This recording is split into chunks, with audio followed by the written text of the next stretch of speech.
So they say three's a charm, and if this doesn't work, I'm going to have to give up for this week. I've tried it every which way, and it's not happening, or maybe this is happening. Sadly, I cannot see any posts, and so I'm just going to do this, and hopefully it will create a video. There you go.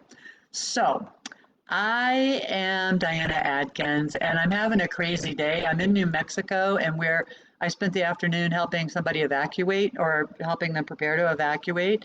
We've got fires burning everywhere and wind that's crazy. And Mercury's also retrograde, so maybe that's what's happening here. But in any event, I do apologize. And this is the last time I'm going to start this for tonight.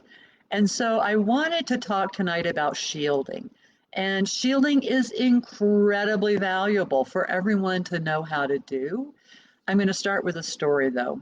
And so when I was 16, my dad, all of us kids lived with my father, and he decided to say explore his wild side. And we're talking in the 60s and 70s, and so he met a woman whose father had a spiritualist kind of camp retreat center outside of Chapel Hill, North Carolina.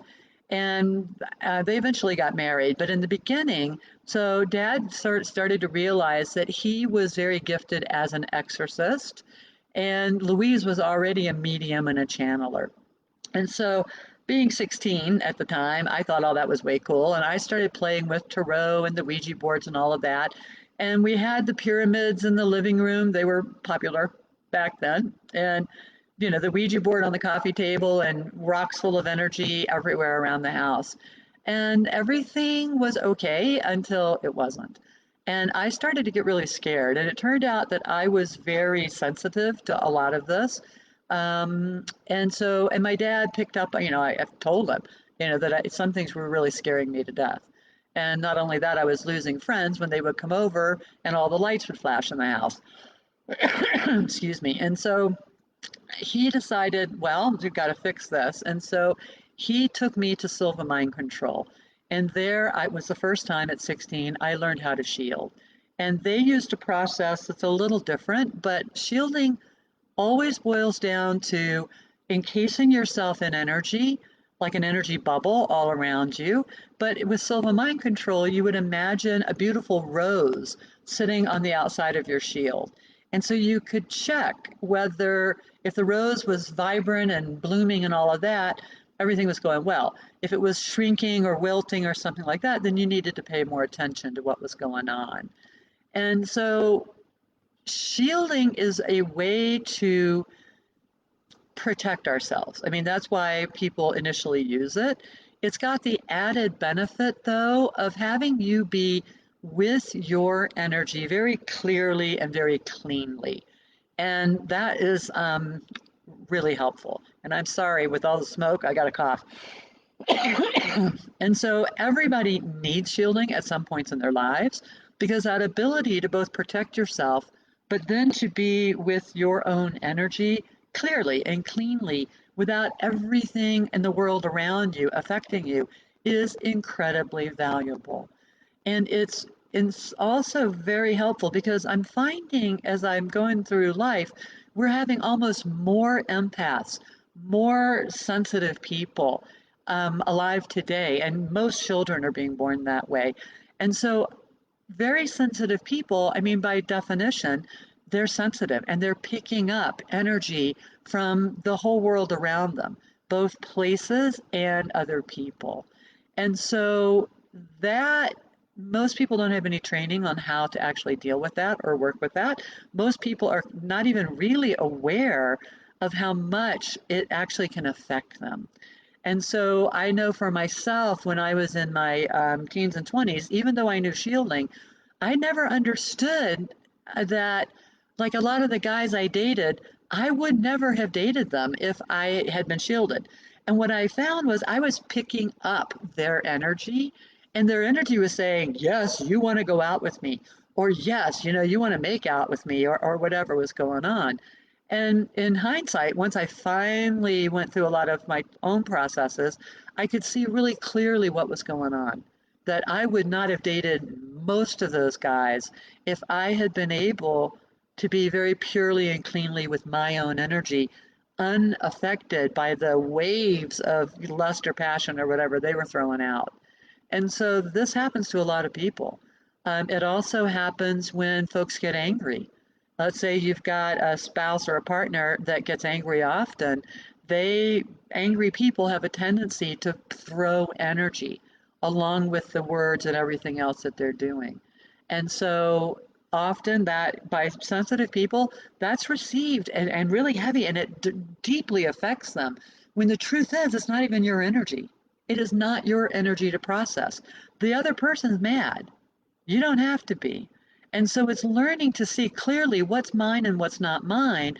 Shielding can help you to do that. Learning to shield, which I will teach you on this video, learning to shield can really give you a vast amount of freedom because you can then you once you start practicing shielding, you can be protected, you can be safe, plus you can see, yeah, well, this person wants me to do this, but I don't want to do that. And so instead of capitulating, you can be cleanly and clearly with your own energy, and that's worth millions of bucks, I got to tell you.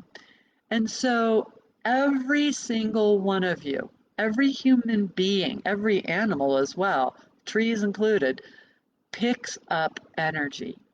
And so I bet you've had that feeling of somebody watching you from behind. People, they'll say, well, how do I know? Well, have you ever had that feeling? And they'll say yes. And my next question is, well, what do you think's going on there? Because we're sending energy out and picking energy up all the time, constantly. And it's so natural in a sense that a lot of people, it's not even consciously that they're consciously aware of it, but everyone is doing it. And so again, empaths and pleasers and very sensitive people are also all doing this. They're reading other people, and let's say in the case of a pleaser, they've got their feelers out. They're trying to figure out, how can I make everybody happy? And so often that's not even conscious as well. And there's other issues around that, but that's a different conversation. And so when you're sensitive, which, trust me, everybody is, shielding is around creating an energetic, say, bubble all the way around you. And the thing I want to stress is shielding is not armoring. So a lot of people think that they're going to throw up the wall. They're going to throw up the metal or the brick wall in front of them so nobody can hurt them. And while that might be true, it also blocks them and keeps them locked inside of it. So with an armor, nothing comes or goes. It's impermeable. And most of the people that are armored, they're so tied up in their armoring that they're not really aware of what is going on both inside and outside of themselves because their focus is on keeping everybody out, not realizing it's keeping them locked in as well. And so with shielding, because it's not necessarily permeable, but it is in the sense that I'm completely aware of what's going on outside of me. But it's sort of like if somebody's throwing energy at me, I just see it hit my shield and run straight down into the earth, for example, because it's all just energy. And so for me, rather than having their energy come in and mess around with me or my emotions or how I'm thinking or what I want, I let it go into the earth because the earth will use it. She'll transform it into new life. And that is a really cool thing. And so when I was testing or teaching, I'm a Toltec teacher and I had a lot of apprentices. They would ask me that question. Well, how do I know if the shielding's working or not? And so I would, this was in Austin, Texas at the time, I would take them to the Barton Springs or Barton Creek Mall, and we'd stand outside and I'd say, okay, just take a breath, feel into normal. They do that, and I say, okay, go into the mall. You've got 10 minutes. I want you to go just notice, stalk what you see, what's going on, and come back out. So they'd come back out in 10 minutes, and they would say, yeah, it's the lights, it's the noise, it's the people, there's a lot of energy, the music, and all of that. So I'd have them take another breath, kind of shake that off, And then everybody would shield, and I'd say, now go back into the mall. You got 10 minutes, come back. And every single apprentices, and I'm talking 10 years of teaching, several times a year, they all noticed a big difference. And so if you start practicing and you question it, run the same experiment, because I don't ask anyone to believe me. I ask them to do it themselves. Find out for yourself, because I promise you this works. I promise you it works.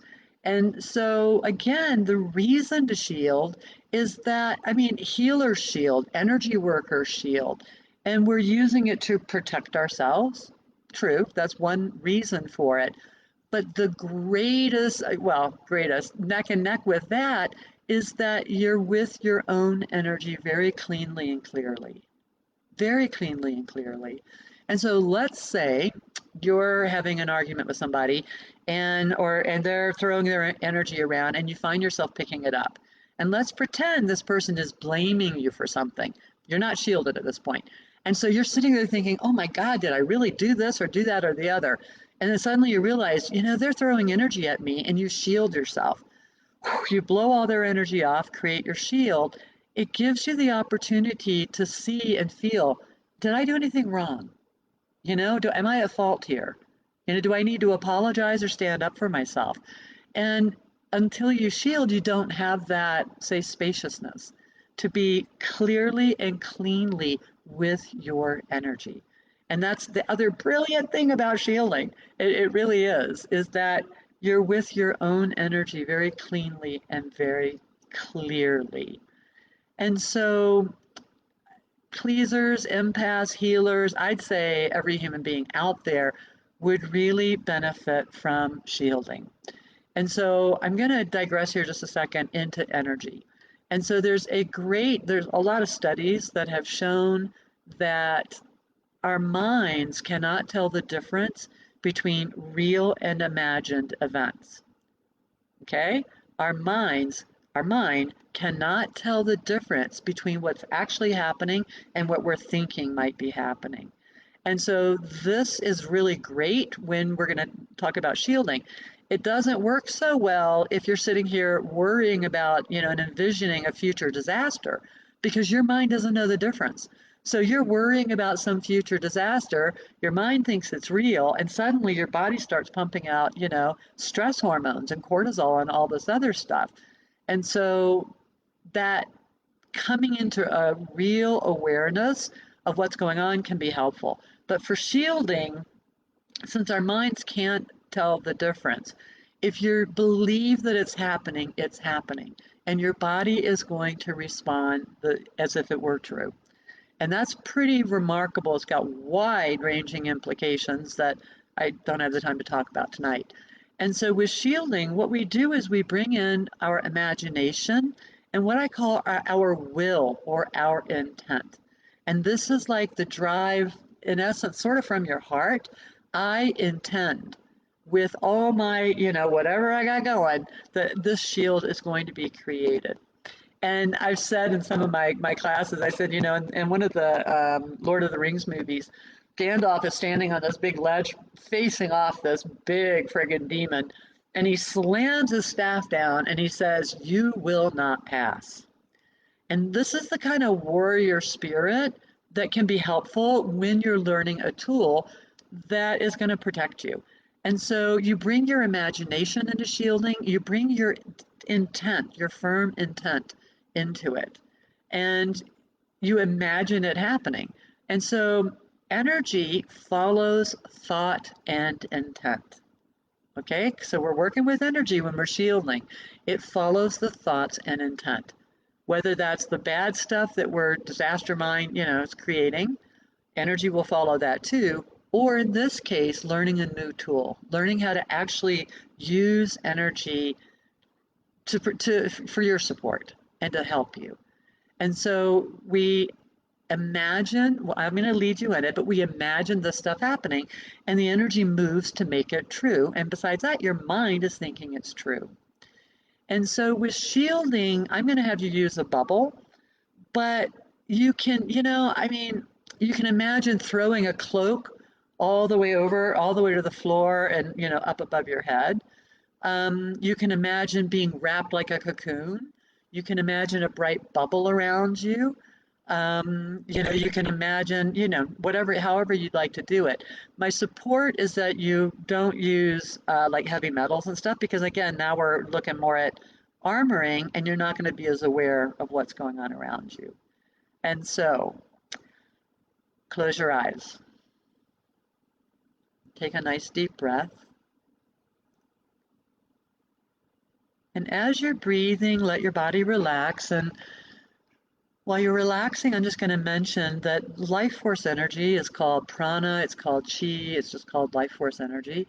It is in the air, it's in everything around us, the water, the food, the air, all of it. And so as you're gently breathing and letting your body relax, start to imagine like a magnet that you can call in this beautiful prana, this chi, this life force energy. And you're going to be bringing it in around you like an egg shape or a bubble shape. Calling it into you. You want your shield to be, 18, 20 inches out away from your body. So keep breathing, calling out like a magnet for prana, and to start it's just going to start accumulating right around you.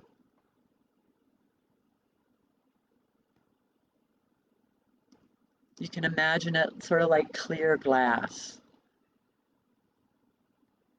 When I teach people to sense energy, often they open their eyes and it looks like a soap film, sort of, or a plexiglass.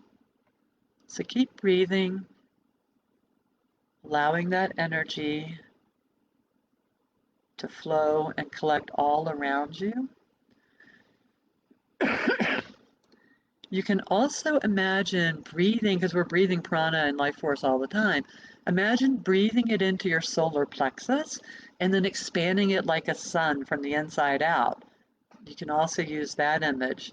I use that all the time.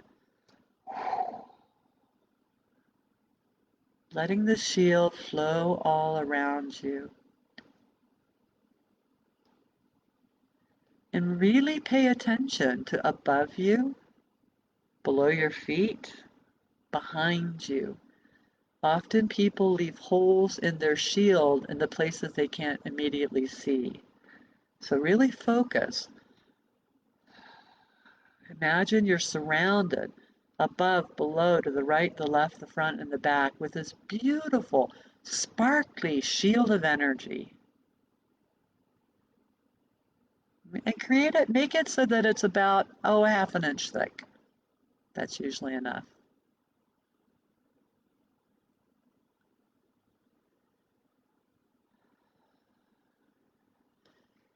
And I have a little mantra I'm going to share with you. You can create your own, but repeat to yourself after me.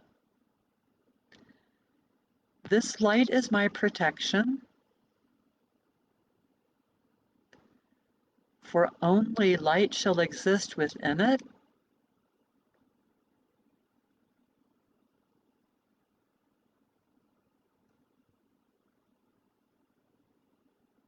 This is my space.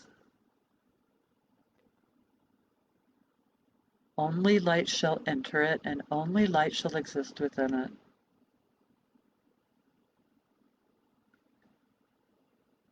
So be it, and so it is. And then it's really helpful to set an intent that, you want your shield to last maybe for the rest of the day or the night, depending on your time zone. It's take some practice. Again, I've already told you how to prove that this is working. It does take a little practice to get it. And so with my students and apprentices, what I support them to do is shield at the top of every morning. And, start out the day, being shielded. If you want, you can imagine that rose right on the edge of your shield and check in on it. But what often happens when people are learning shielding is that they drop their shield, okay? And so there are a number of reasons for that. So often people will have an agreement, let's say that, I'm supposed to give my child all my energy, or I'm supposed to give my boss all my energy, or my partner, or whoever. Or maybe you have a belief or an agreement in there that says, everybody has a right to tell me what to do and to mess with my energy. And so if you notice, like if you just close your eyes and kind of feel in, oh, my shield's not there, not a problem. No problem at all. Just reshield. But do this without judgment, okay? Because everyone that learns shielding, they drop their shields.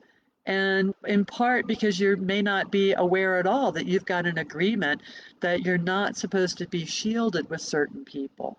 That's completely normal. Everybody does it. There's ways to work around that, but that's outside of the scope of shielding for tonight. Another really cool thing is that you can, when you get good at shielding, you can shield everything, all kinds of stuff. So, for example, every property I've lived in for, I don't know, decades is shielded with, my properties, I put about a 3-foot shield around them. You just have to, again, make sure that it's above to the sides, to the below, like it's a complete ball. So it drops into the ground as well. And I typically say something similar, this light is my protection, only light shall enter it, and only light shall exist within it. I have been doing this for a long time, so I like to play with it. And I don't know if you ever read Douglas Adams' The Hitchhiker's Guide to the Galaxies, but I love those as a teen. And they had something called a somebody else's problem field for this one of the spaceships. And so I actually put a somebody else's problem field shield around my regular shield, which means the intent of that somebody else's problem shield is that somebody driving by, they may notice my house and then they keep going, because it's somebody else's thing. It's not theirs. And so you can be creative with shielding, you can play with shielding. The one thing about shielding your property, I'll give you another example. My place outside of Wimberley, Texas, was a lot of acreage, and I all my houses are shielded, but I would hold like Beltane and big public rituals there.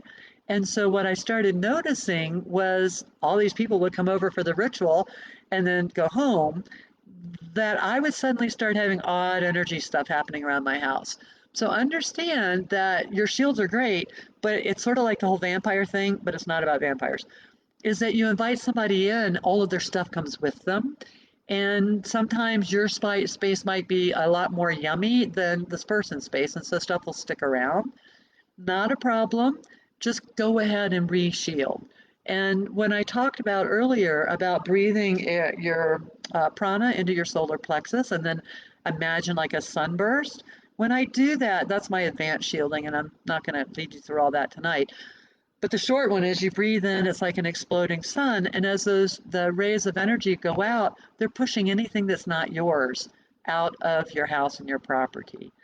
And so that is also another way, but you got to understand, you invite somebody in to your office, your bedroom, your house, they're going to maybe bring their stuff along with you or with them, and some of it might want to stay.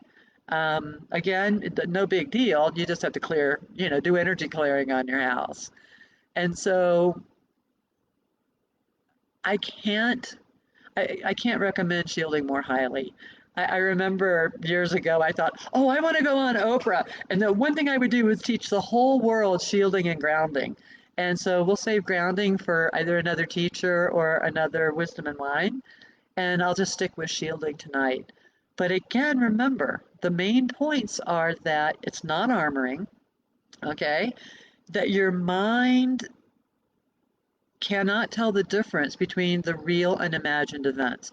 So, what you're putting your energy into and your thought and your intent and imagination is creating this beautiful shield. You can color the shield if you want, that's up to you, totally up to you. Um, Two, that it's helpful to set an intent that, only light will enter it and only light will exist within it. But you can create your own intent around that. And then also understand that you might have agreements that other people have a right to your energy. I can tell you right now that that's not true. And, if you've got serious questions, you can always, hop on Facebook and ask once I can see the comments because I can't at the moment. And we've got tons of coaches that can help with that I've trained at Artists of the Spirit.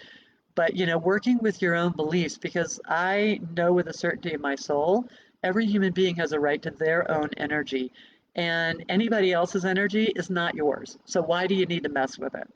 Okay, you might have to deal with it, but they have no right, there's no right to come in and mess around with your body or your life.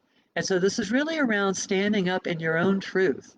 And then two, remember, there are five, remember that shielding allows you to be with your own feelings and emotions and energy clearly and cleanly. And the value on that is indescribable.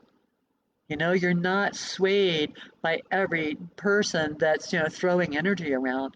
Because right now in the world, we've got people that are afraid, people that are tense, people that have disaster mind going on, people in serious situations for sure. But their energy is theirs and your energy is yours. And the two don't have to mix. You can still open your heart. That's another good point. That heart energy doesn't stop at the shield. Those higher vibrations, are easily permeate. You'll still see the love, you'll still feel it, you'll still see their pain or their discomfort as well. It's just not directly affecting you. And so if you have any questions, I'll be monitoring the chat on this as, yeah, every day. So go ahead and ask them there. And thank you for being with me as I lead you through a bunch of stories and shielding. So blessings to everybody. May we all be well. May we all be happy. Bye.